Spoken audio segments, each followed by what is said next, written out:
All right, welcome. Yokoso. This is a Section 1 case study. We will be discussing a transaction-based information processing system. The serial number is displayed. If you would like the pre-grant publication, it's available at 2019/03333077. 今日は英語でだけです. We're only going to be speaking English today, so ごめんなさい.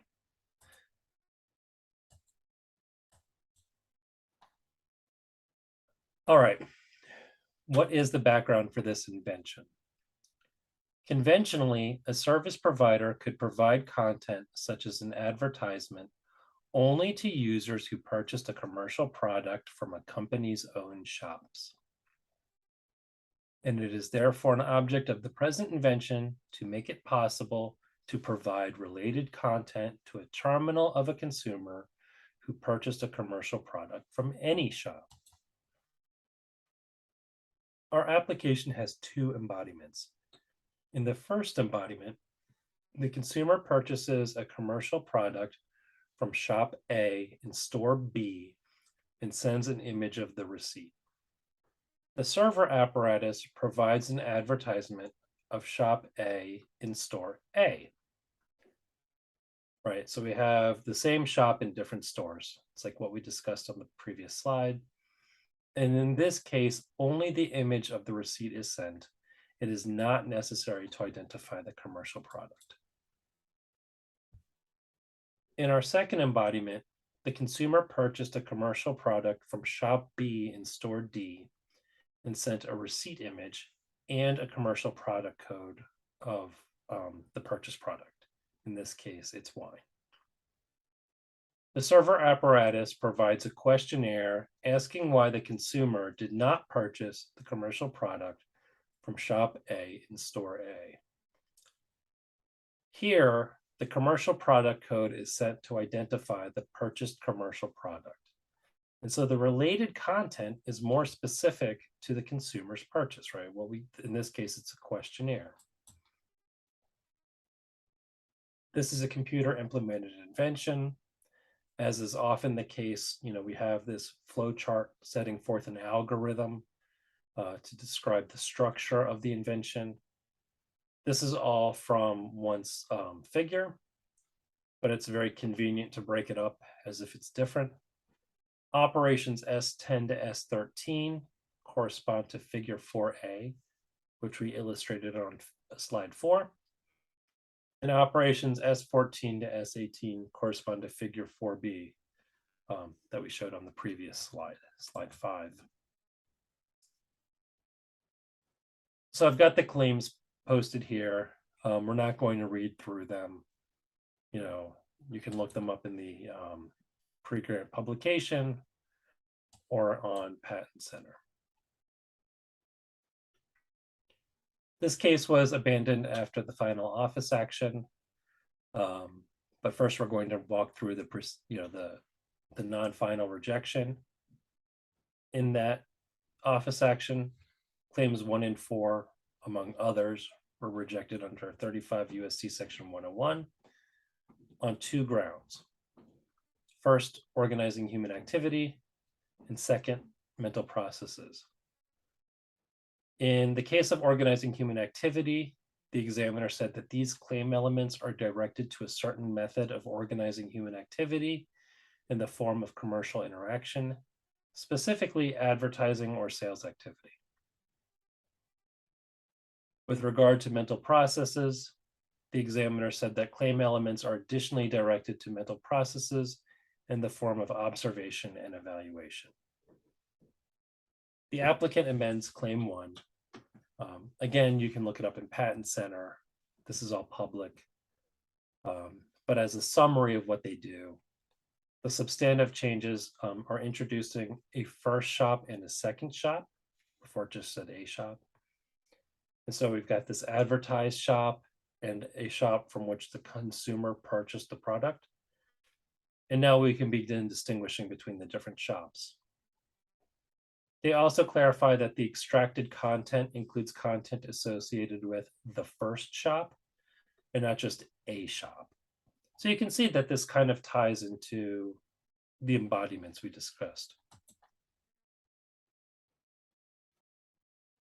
For arguing the 101 rejection, the applicant presents eligibility arguments based on example 46 of the USPTO's example guidelines.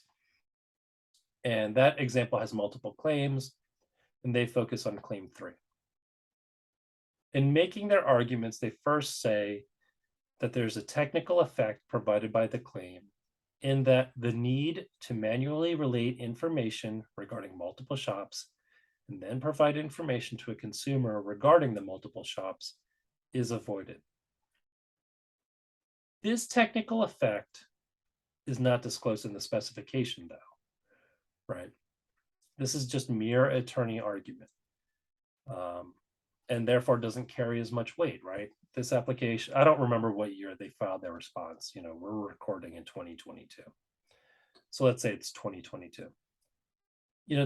That's just the attorney argument today, right? If it's in the specification, though, that's evidence from 2017. So it's a lot stronger and more persuasive if we can look into our specification to determine the inventive effect, as opposed to trying to come up with one, to suit our examiner's rejection. In addition, I kind of worry about their use of the word avoided here. So I'm kind of wondering if an adversary, for example, an accused infringer, could argue no infringement because in their product, they retain, or service, they retain the need in some capacity, right? Maybe they keep having to have this manual relation of information or this provision of information. And so, that's a way for your competitor to avoid, to potentially avoid infringement.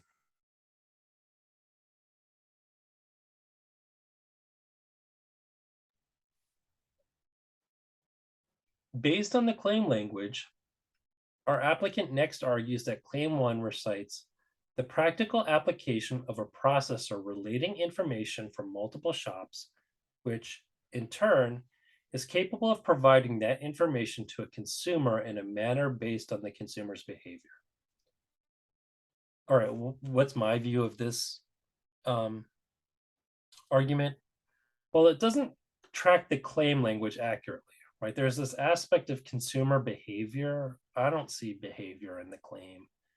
I'm not sure what that means, right? And I'm not just trying to be obtuse. This is a 101 analysis, this is claim construction analysis. Like, we really need to know, what do you mean when you say behavior? So if there's not that clear tie to our claim, it's not as persuasive. It's a less clear argument. This argument also creates some estoppel regarding use of different terms, right? And so, one concern might be, can an accused infringer argue divided infringement? Because this estoppel now requires a consumer to behave in a particular manner, right? Our infringer can argue whatever is most beneficial to them about this behavior that's suddenly part of our prosecution history estoppel, right? Even if we know what we mean by it, that's, our competitor might have a very different view.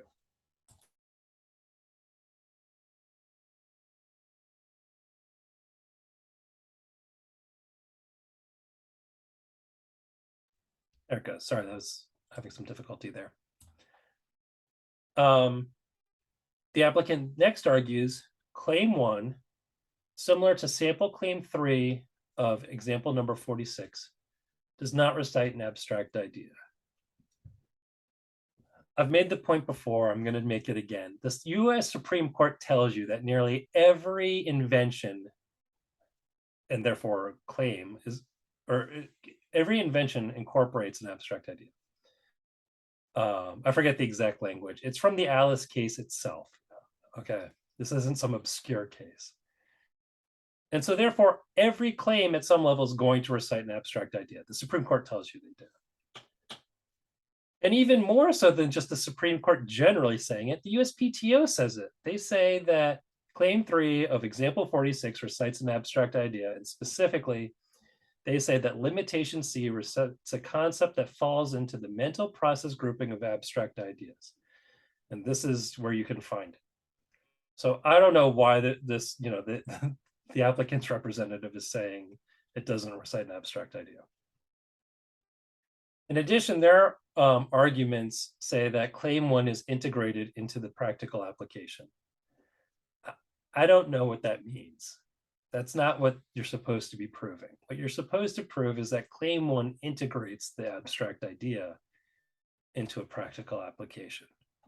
So again, you have to kind of admit that there is an abstract idea so that you can then integrate it into a practical application. In addition, the applicant does not set forth any arguments regarding organizing human activity, which is particularly crucial because example number 46 also does not have any pertinence to organizing human activity.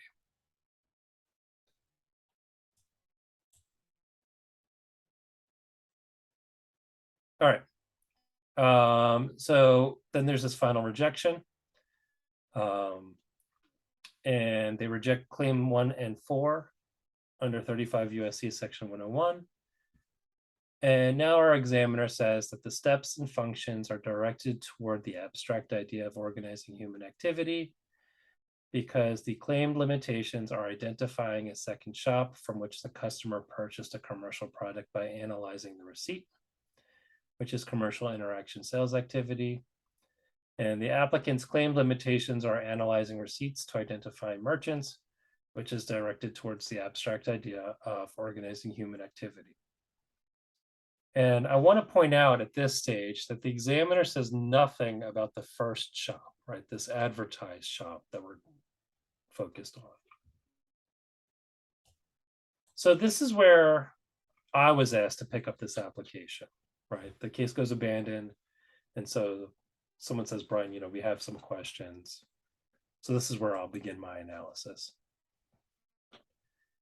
So with regards to the organizing human activity, the first thing I do is I look into our specification and I see two relevant sections. There's this quote, I'll just read it again, that we discussed earlier, that it is an object of the present invention to make it possible to provide related content to a terminal of a consumer who purchased a commercial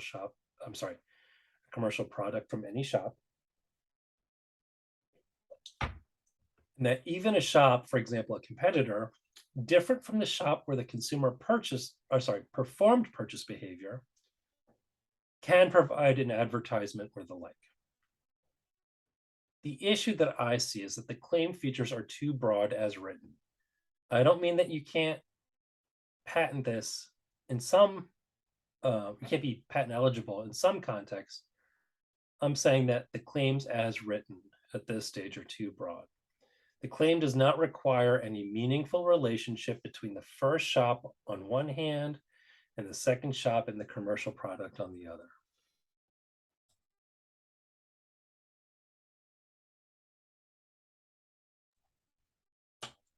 All right, Brian, why are you wasting our time? I looked at this claim. It clearly recites such a relationship. Here it is. Right, the processor is further configured to extract content related to the second shop, and the related content includes content associated with the first shop. Okay. Under broadest reasonable interpretation, these features merely require extraction of any content, as long as it is associated with the first shop and related to the second shop. Okay, well, such an association and relationship can be established merely by being stored in the same system, right? If we've got a server that's holding information, that also has an identification of the first shop, an identification of the second shop, even if they're not even stored in relation to each other, they're just present in the same hard drive, in the same device, in the same building. That is an association. That is a relationship. That's not the one the applicant means, but that's the problem with broadest reasonable interpretation. And when we view this claim that broadly, when we say fine, this could be just stored in the same building, there's no technical effect. And that's what I mean by this idea that, the claim is too broad as written. We need to claim it more tightly so that the technical effect flows from the claim language. So how do we do that? Well, here's my proposed amendment. I'm just going to focus on the important parts. We can see that there's this addition of the information identifying a purchase of a commercial product in a second shop. Now that we have antecedent basis for a second shop, we change it to the second shop here. And now we extract content instead of related to the second shop, it's based on the second shop. Now we have this affirmative relationship between the content and the second shop. We kind of update our antecedent basis here.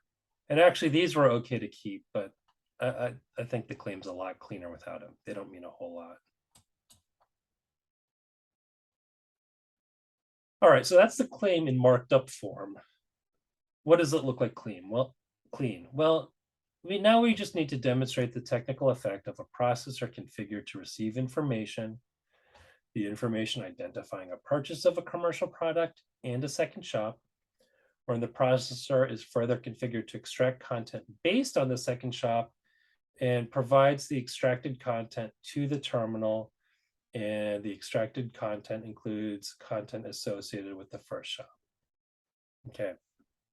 It's not the clearest thing in the world, but you can get a sense of how this invention works and how the technical effect would flow from this claim. But I know I've got some cynical people out there, which is good. I love you, cynical people. You challenge me. So you say, Brian, a moment ago, you said it could be any content associated with the first shop, right? And here you are saying it again, includes content associated with the first shop. Yeah, but the examiner has not taken issue with the first shop, right? Remember we said that back on slides 13? And limiting the content now might be too narrow for our applicants. So it's a legitimate concern, but that's not really what the issue was back on slide 13. Okay, fine. Brian, claim 4 recites features similar to those you proposed. And the examiner rejected that claim as directed to an abstract idea. Okay. Well, let's look at what the examiner said. So the examiner has this step 2A prong 2 analysis in which she says that receiving/storing data and displaying data merely add insignificant extra solution activity. And her step 2B analysis is that receiving data and displaying/presenting data have been identified as well-known, routine, and conventional. I agree. But, claim 4 is directed to passive steps, storing, receiving. And our proposed amendment to claim 1 clarifies the basis of an affirmative operation, the extraction, where we change related to based on. In addition, claim 4 recites the provision of corresponding content.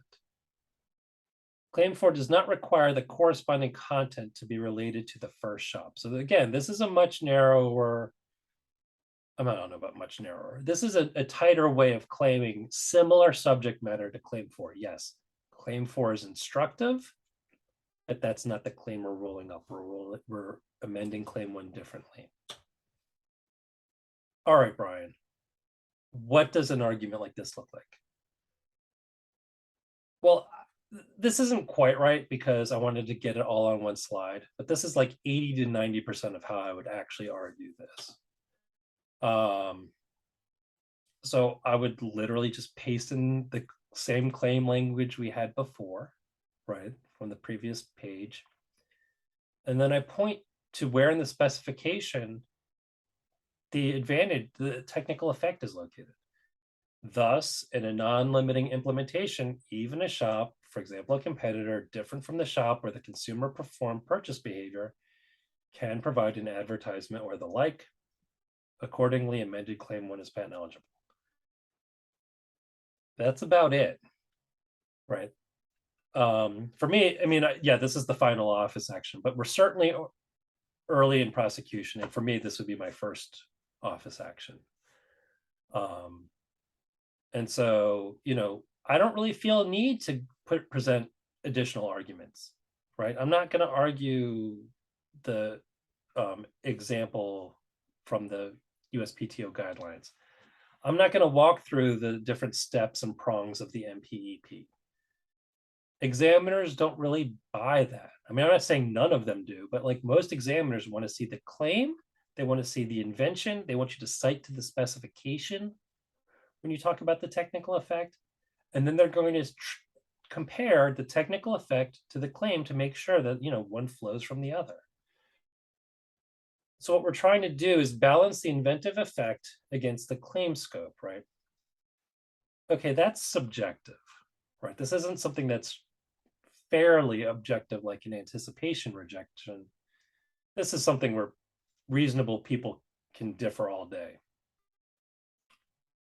So maybe we have an interview, and there maybe our examiner identifies holes in our claim, right? Some examiners really get hung up on this idea that, the first shop and the second shop could be the same. And so they want this additional amendment where we explicitly recite that the first shop is different from the second shop.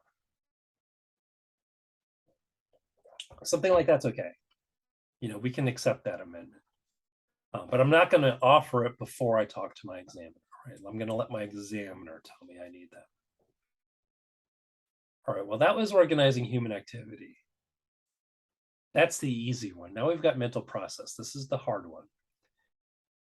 And so here the examiner says that the applicant's claim limitations are analyzing receipts to identify merchants, which is directed towards the abstract idea of a mental process. All right. Well, let's talk about this claim scope. Okay, so have you ever told a friend that you bought a product and they said, oh, that's a shame because, like there's a store on the other side of town and they're selling that same product and it's on sale, right? It happens all the time. I bought a CD here. I still buy CDs. I don't stream music. I mean, I do stream music, but I do buy CDs too. I buy a CD here and then someone says like, oh, like you could have bought it over here for less money. That action is performing the broad version of this invention as a mental process, right? What your friend is doing here is meeting the broadest reasonable interpretation of that claim. And relevantly, the courts do not distinguish between claims that recite mental processes performed by humans and claims that recite mental processes performed on a computer. So it doesn't matter that a computer is doing it here in our invention. What's important is that a human could do it in the case of our friends, telling us to buy our CD elsewhere. So when I'm looking through this specification, looking for an amendment to overcome this rejection, I'm trying to find something a human cannot do. All right, well, paragraph 37 of our pre-grant publication describes that the purchase information can be a commercial product code, a receipt image, information extracted from the receipt image, or an image of the product. I don't really know what information extracted from the receipt image is. I'm guessing that's supposed to be like optical character recognition. And so when I see that, I'm wondering, okay, well, which parts can a human do or not do? And a human can, of course, evaluate a receipt image and a product image and can read, which, is probably this extracting information from a receipt image. So we're kind of left with the commercial product code. We're left with the commercial product code. Well, what's that? the proposed limitation for our claims is this information includes a barcode or a QR code. If we look at our application, there's also this description of a Japanese article numbering code in paragraph 37. That's questionable for United States patent anyway, right? Who's going to infringe in the United States with a Japanese article number? B, it's too narrow anyway. It's also not entirely clear that we can cover a QR code. That's not explicitly recited, but we have some basis for it in paragraph 23. And if our examiner really pushes on us, we can just take it out. Okay, that's fine. But, I just threw a bunch of information at you, right? I showed you an amendment. I showed you arguments for mental process. I showed you different amendments and different arguments for organizing human activity. Like, okay, how do I put it all together to file a response, Brian? Well, here's what I'm thinking. Our proposed amendment for organizing human activity is similar in scope to our current claim 1. So I think our applicant is likely to accept our amendment there. On the other hand, our proposed amendment for mental process is quite narrow. So I think our applicant is unlikely to accept our amendment. So what I would do is amend claim 1 as shown on slide 16 for organizing human activity, right? So that's our broad claim. And now we're going to add a new dependent claim directed to overcoming the mental process ground, right? This information includes a barcode or a QR code. And so our examiner, will consider that, whether that features patent eligible or not. I would also add an additional dependent claim directed to limiting the extracted content. For example, that it's an advertisement, a questionnaire, or a coupon, as we kind of hinted at on slide 17. Again, that's might be too narrow for our applicant, but it's a dependent claim. You get 20 total claims for free. So if we don't submit that, we're wasting time, we're wasting money. We don't know how to overcome our 101 rejection. We don't know what direction to go in. So we're going to add this claim as well. I don't think there were 20 claims, so there's no additional cost. Our examiner will consider it for 101. Our examiner will consider it for art. And we'll see what we get back. And that concludes my little case study. Thank you very much. If you have any questions, here's how you can reach me. Thank you.